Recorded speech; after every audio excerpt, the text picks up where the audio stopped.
Here's how to fix Instagram photo access if it's not working. Now, the first thing we're going to do is hop out of the Instagram app and completely close out of that. Let's head into your settings. There are a number of different reasons why that photo access isn't showing up. The first place we'll check is screen time.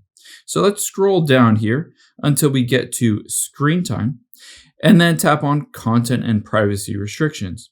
Now, if that photos section is set to don't allow changes, it won't allow you to give Instagram access to those photos. So I would highly recommend turning off content and privacy restrictions. After we've done that, now we can go into the settings and enable access to those photos. There's two different places that you can check. The first place that we will check is go back to the very beginning of your settings. After you're at the beginning of your settings, let's just scroll down until you get to the option that says privacy and security. And then we'll scroll down again until we get to photos.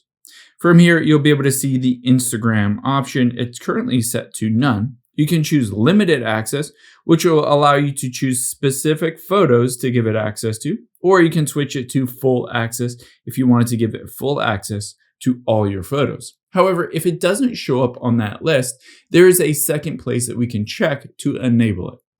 Again, scrolling down to the bottom and tapping on apps, and then scrolling down until we get to Instagram on this list.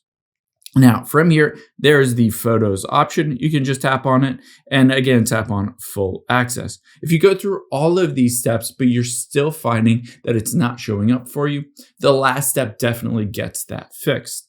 What we're going to do again in the settings is go back to the very beginning of your settings, and we're just going to choose that general option, and then we're going to choose iPhone storage.